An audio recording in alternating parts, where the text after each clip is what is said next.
नमस्कार, India voice देख रहे हैं आप और मैं हूं आपके साथ शिवम दुबे। बुलेटिन की शुरुआत करेंगे। एक बार फिर गुंडागर्दी का नाच देखने को मिला है। पटियाला के इंदिरा कॉलोनी में देर रात 25 से 30 अज्ञात व्यक्तियों की तरफ से इंदिरा कॉलोनी में कॉलोनी वासियों के ऊपर हमला कर दिया गया। इस दुर्घटना में अज्ञात व्यक्तियों की तरफ से 2 गाड़ियों के शीशे तोड़ दिए गए। मोहल्ले के ऊपर ईटर से दंगों और तेजधार हथियारों के साथ वार कर दिया गया, जिसमें 3 लोग जख्मी हो गए। जख्मियों को पटियाला के राजेंद्र हॉस्पिटल में भर्ती करवाया गया, जहां 2024 की लोकसभा चुनाव के लिए कौन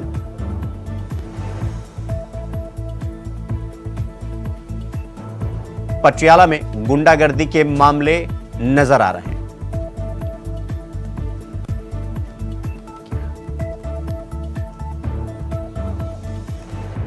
तो अज्ञात बदमाशों ने कॉलोनी वासियों पर हमला किया।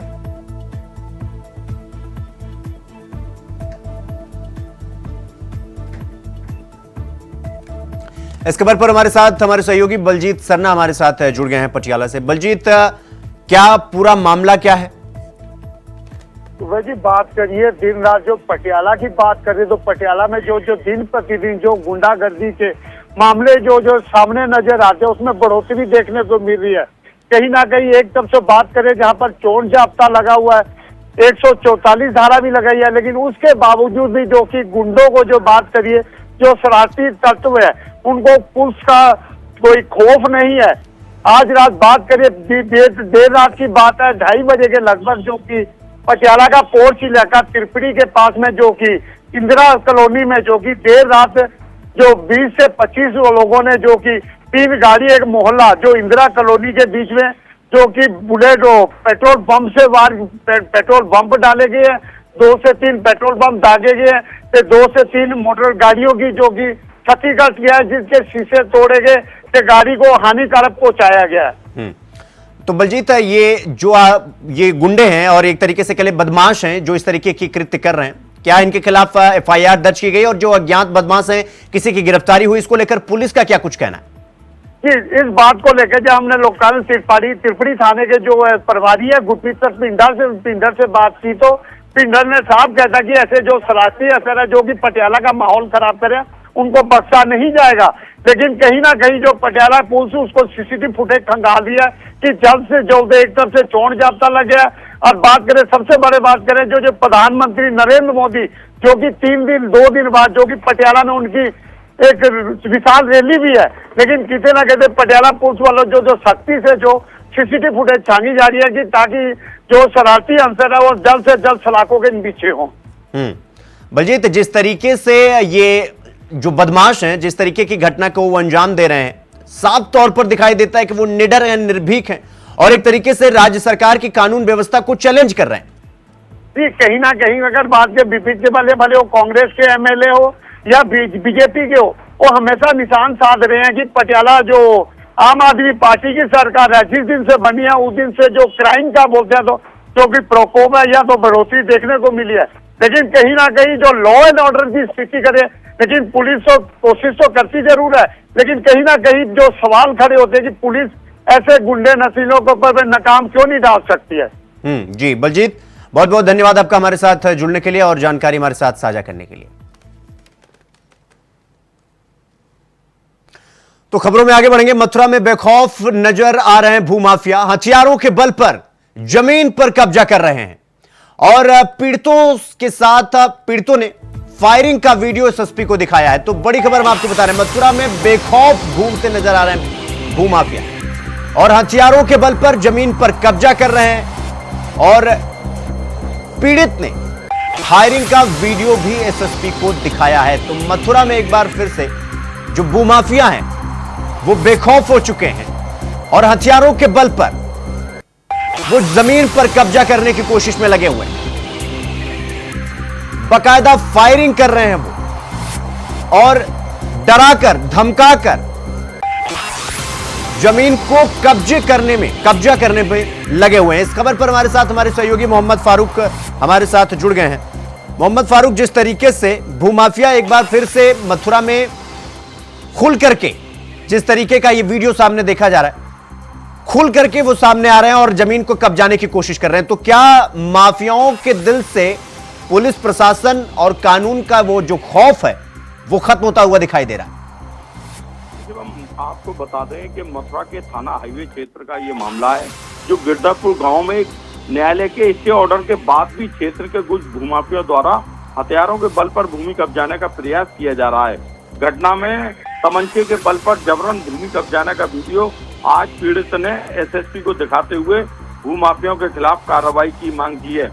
गिरदापुर गांव में रहने वाले जगदीश सन ऑफ पीताम्बर का कहना है कि उसके गांव के कुछ लोग संक्रमण भूमि जो सह काश्तकार की होती है, जिन्होंने न्यायालय एसडीएम सदर में धोखाधड़ी कर जमीन पर कब्जाने का प्रयास किया है। इसे लेकर न्यायालय राजस्व परिषद द्वारा स्टे ऑर्डर भी कर दिया गया था, लेकिन इसके बाद भी गांव के कुछ लोग तमंचे के बल पर इस जमीन को कब्जाने में लगे हुए हैं। ये बहुत ही बड़े भूमाफिया कहलाए जाते हैं। शिवम, नहीं फारूक, माफिया भूमाफिया कितने भी बड़े हों, लेकिन अगर एसएसपी को सबूत के साथ में शिकायत दर्ज कराई गई है, मैं ये जानना चाह रहा हूं कि एसएसपी की तरफ से अभी क्या कुछ कार्रवाई की गई है? कुछ कार्रवाई की गई है या सिर्फ वीडियो दिखा करके ये दिखाया जा रहा है कि भूमाफिया इस तरीके के काम कर रहे हैं? कुछ कार्रवाई की गई है अभी तक फारूक?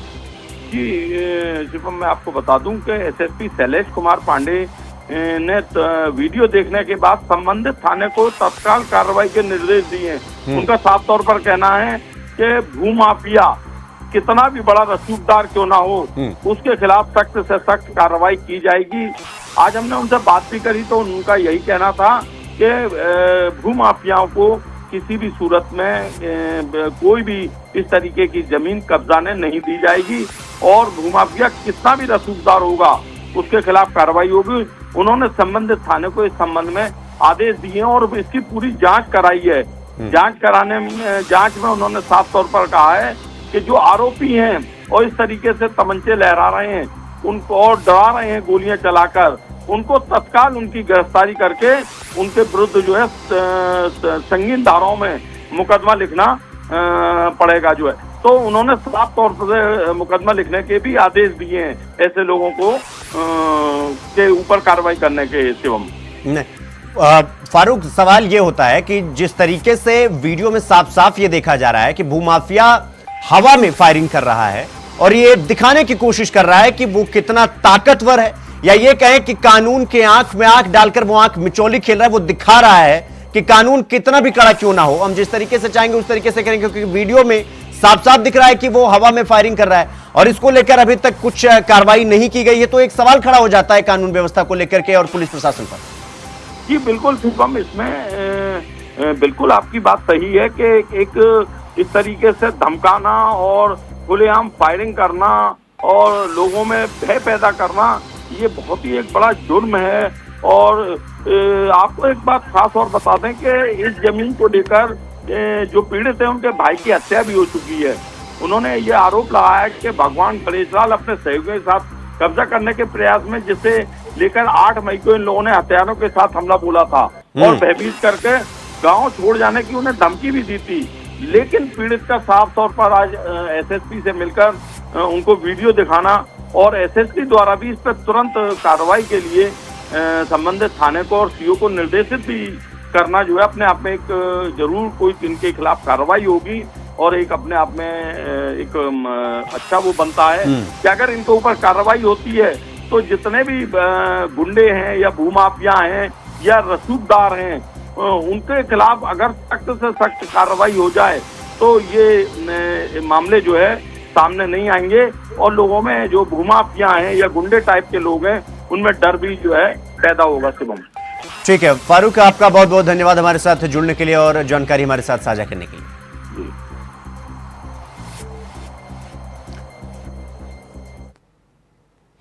तो खबरों में आगे बढ़ेंगे एक और बड़ी खबर के साथ। अलीगढ़ से ये बड़ी खबर आपको बता रहे हैं। संदिग्ध गतिविधियां करते हुए 2 युवक को पकड़ा गया। लड़की का पीछा करते हुए इन दोनों युवकों को पकड़ा गया है और पकड़ने के बाद लोगों ने जम करके पिटाई के बाद दोनों युवकों को पुलिस के हवाले कर दिया गया और इन दोनों युवकों पर एफआईआर दर्ज कर ली गई है। गांधी पार्क थाना इलाके के नौरंगाबाद क्षेत्र की यह घटना है। इस खबर पर हमारे साथ हमारे सहयोगी मोहम्मद शहनवाज हमारे साथ जुड़ गए हैं। मोहम्मद, ये कहां की घटना है और पूरा मामला क्या है, विस्तार से बताइए। शुभम जी, सबसे पहले तो मैं आपको बता दूं कि ये थाना गांधी पार्क का नहीं बल्कि थाना पोआरसी इलाके के नौरंगाबाद का मामला है, जहां संदिग्ध गतिविधियों में स्थानीय लोगों के द्वारा 2 गैर समुदाय के युवकों को पकड़ा गया था, जिसके उपरांत स्थानीय लोगों ने जमकर उनके साथ मारपीट भी की थी। मौके पर पहुंची पुलिस को उनके हवाले भी किया था। बताया जाता है कि देर रात कुछ भाजपाइयों के द्वारा और पीड़ित परिवार के द्वारा थाने पहुंचकर दोनों युवकों पर कार्रवाई की मांग की गई है। पीड़ित परिवार का कहना है कि लगातार लंबे समय से ये दोनों जो गैर समुदाय के युवक हैं लड़की का पीछा कर रहे हैं। लड़की जब भी कोचिंग स्कूल या कॉलेज से आती है लगातार वह उसका पीछा कर रहे हैं। उसी के चलते देर रात की यानी सोमवार की रात उस लड़की का उनके द्वारा पीछा किया था। लड़की काफी दिनों से इस सदमे से थी और जिसके उपरांत परिजनों को उसने कभी इसके बारे में जानकारी दी कि इस तरीके से 2 लड़के लगातार उसका पीछा कर रहे हैं, जिसके उपरांत परिवार के लोगों ने महल्ले पड़ोस के लोगों को इस बात को अवगत करा। इसी दौरान जब लड़की कल अपना पेपर देकर घर लौट रही थी तो दोनों ही ये युवक जो कि गैर समुदाय से संबंध रखते हैं वह पीछा करते करते उसके घर पर पहुंचे। घर पर पहुंचने के बाद जब स्थानीय लोगों ने दोनों युवकों की घेराबंदी की, इनको पकड़ा और इनके साथ मारपीट करके पुलिस के हवाले कर दिया। जिसके बाद कुछ भाजपाई और लड़की के परिवार के लोग थाने पहुंचे और मामले से पुलिस को अवगत करवाते हुए कार्रवाई की मांग की है। इधर मामले की जानकारी मिलते ही पूर्व मेयर शकुंतला भारती भी थाने पहुंचे और दोनों ही युवकों पर गंभीर धाराओं में मामले में मुकदमा दर्ज कर कार्रवाई की मांग की है। इधर पुलिस ने देर रात दोनों युवकों पर नग्न जिहाद और छेड़खानी अन्य गंभीर धाराओं में मुकदमा दर्ज किया है। देर रात ही पुलिस ने दोनों को हिरासत में लेकर अग्रिम कार्रवाई शुरू कर दी है। बताया जाता है कि आरोप है उनके परिवार के लोगों का कि जो युवक थे जो उनकी लड़की पर लगातार धर्म परिवर्तन बनाने का दबाव बना रहे थे, जिसको लेकर लड़की काफी सदमे में चल रही थी और इसी दौरान लड़की ने अपने परिवार के लोगों को बताया, जिसके उपरांत दोनों युवकों को पकड़कर पुलिस के हवाले कर दिया। अब इस मामले में पुलिस ने मुकदमा दर्ज कर कार्रवाई शुरू कर दी है। और शहनवाज, ये दोनों युवक कहाँ के रहने वाले हैं? देखिए, इसमें एक युवक जो कि जुनैद और दोनों दूसरे युवक का नाम साहिल है। इसमें एक जुनैद जो युवक है वो खुर्जा का रहने वाला बताया गया, जबकि साहिल जो वो अलीगढ़ का है। ये दोनों आपस में दोस्त थे और काफी लंबे समय से उस लड़की का ये पीछा कर रही थी, जिसके उपरांत कल इनको पकड़ा गया और पुलिस के हवाले किया गया। ठीक है शहनवाज, बहुत बहुत धन्यवाद आपका हमारे साथ जुड़ने के लिए और जानकारी हमारे साथ साझा करने के लिए। तो संदिग्ध गतिविधियां करते हुए 2 युवकों को पकड़ा गया, लड़की का पीछा करते हुए पकड़ा गया, आसपास के लोगों ने पकड़ा और फिर पिटाई कर दी। तो लोगों ने जमकर इनको पीट दिया। तो वहीं सिद्धार्थनगर जिले की डुमरियागंज लोकसभा की चुनावी जनसभा में प्रचार के दौरान मंच पर जाते समय मौजूदा सांसद और बीजेपी प्रत्याशी जगदंबिका पाल अचानक लड़खड़ाकर गिर पड़े, तो सुरक्षा कर्मियों ने उन्हें उठाया।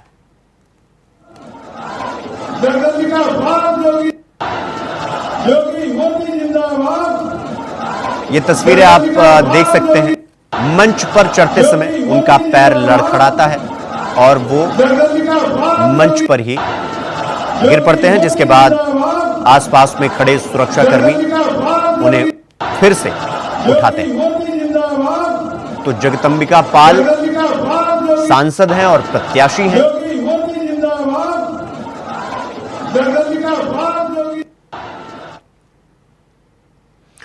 रुक करेंगे अगली खबर की ओर। श्रावस्ती में चुनावी जनसभा को संबोधित करते हुए मुख्यमंत्री योगी आदित्यनाथ ने विपक्ष पर जमकर हमला बोला। उन्होंने कहा कि समाजवादी पार्टी की सरकार के वक्त में देश के सबसे पिछड़े जिलों में बलरामपुर माना जाता था। आज देश के अग्रणी इलाकों में, जिलों में इसका नाम लिया जाता है। यह बीजेपी की विकास की गति। जनता से मुख्यमंत्री योगी ने यह अपील की कि जिन लोगों ने बलरामपुर को एक पिछड़ा जनपद बनाया था, अपने वोट से उनकी जमानत जब्त करवाई। आज थारू संस्कृति को पुनर्जीवित करने के लिए यहां पे हम लोगों ने एक म्यूजियम भी बनाया है। म्यूजियम के माध्यम से भी यहां को एक नई पहचान दिलाने का काम हो रहा है। बहनों और भाइयों, विकास के लिए पहले इन क्षेत्रों में आना अत्यंत दूभर था, आज बेहतर सड़क बनी है। आज आने के लिए बिजली सड़क है तो बिजली भी है। पहले लोग गड्ढों का पानी और तालाब का पानी पीते थे, आज पाइप पेयजल की स्कीम लागू हो रही है। हर घर तक नल पहुंचाया जा रहा है और नल से शुद्ध जल उपलब्ध करवाने का काम भी उपलब्ध करने का प्रयास हो रहा है। बहनों और भाइयों, आप याद करिए बलरामपुर जिले में लोग बोलते थे यहां विकास कभी नहीं होगा।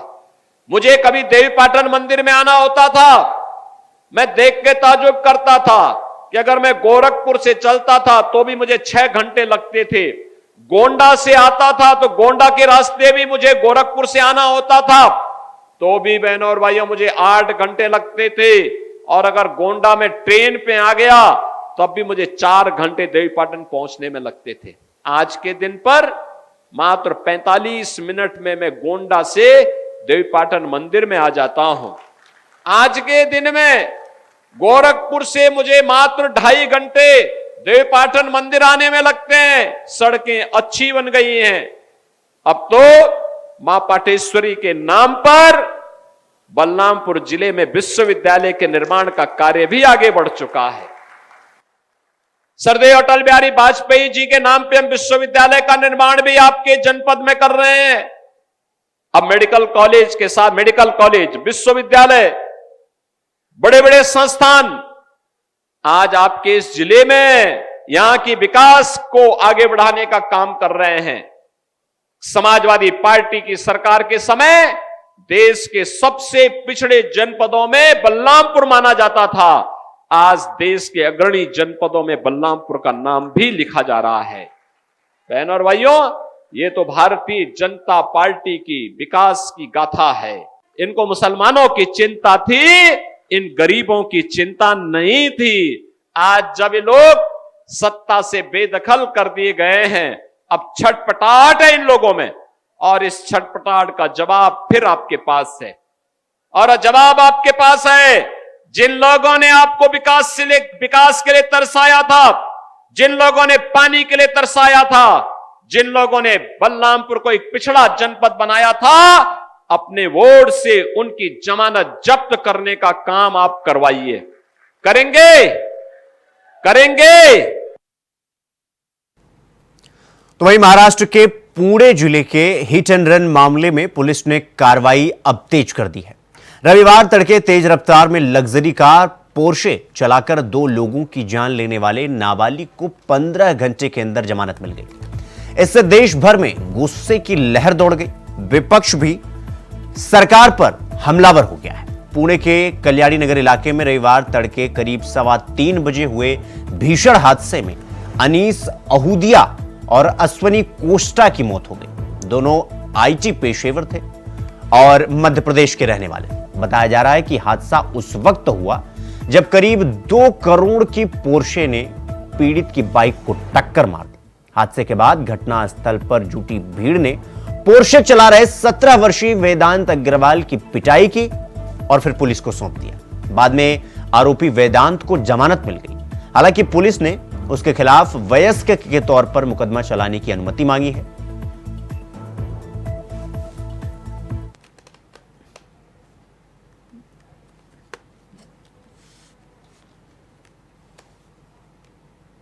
में 5 आरोपी थे, उसमें से 3 आरोपियों को कल हमने लेट नाइट अरेस्ट किया। उनको आज हम कोर्ट में प्रोड्यूस करेंगे। जो उसके फादर है और जो एक और आरोपी था उसको आज ताबे में, फादर को औरंगाबाद, वो फरार था परसों से, उसको आज अर्ली मॉर्निंग आवर्स में औरंगाबाद से एक होटल से उसको ताबे में लिया गया है और उसको ट्रांजिट पे यहां लाया जा रहा है। ट्रांजिट पीरियड जो जब तक वो पहुंचेगा उसके बाद जो भी मेडिकल और बाकी फॉर्मेलिटीज है। अगली खबर हमीरपुर से है, जहां युवती का हाई प्रोफाइल ड्रामा देखने को मिला है। प्रेमी के चक्कर में लड़की ने जहर खाया था। आपको बता दें कि प्रेमिका ने सड़क पर जमकर हंगामा काट दिया, जिसका परिजनों ने विरोध जताया। सूचना मिलते ही मौके पर पहुंची पुलिस मामले की गंभीरता को देखते हुए जांच पड़ताल में जुट गई। मामला सदर कोतवाली के अवतार मेहर बाबा के पास का बताया जा रहा है।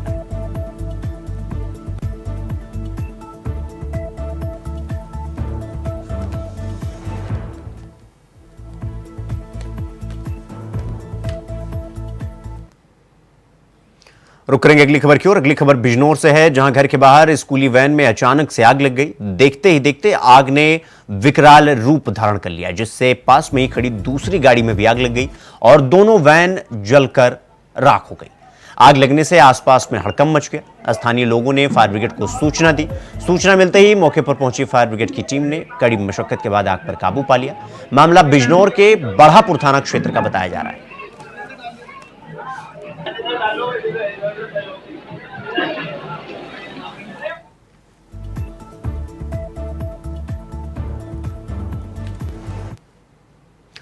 खबर कानपुर से है, जहां संदिग्ध परिस्थितियों में युवती का शव मिला है। आपको बता दें कि बंद कमरे में युवती का शव मिला और सूचना मिलते ही इलाके में हड़कंप मच गया। तो वहीं मकान मालिक ने पुलिस को यह सूचना दी। सूचना मिलते ही मौके पर पहुंची पुलिस ने शव को कब्जे में लेकर पोस्टमार्टम के लिए भेज दिया और आगे की कार्रवाई में जुट गई। घटना गुजैनी थाना क्षेत्र की बताई जा रही है।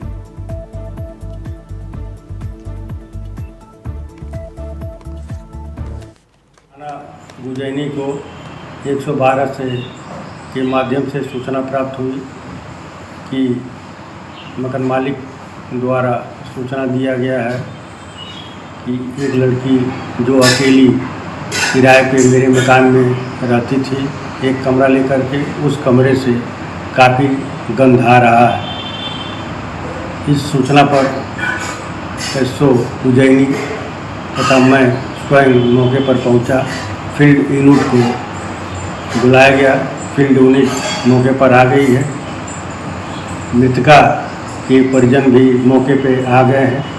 उनके और फील्ड यूनिट की देख रेख में वीडियोग्राफी कराते हुए कमरे का दरवाज़ा, जो दोनों दरवाजे बंद थे, उसमें से एक दरवाजे को खोला गया।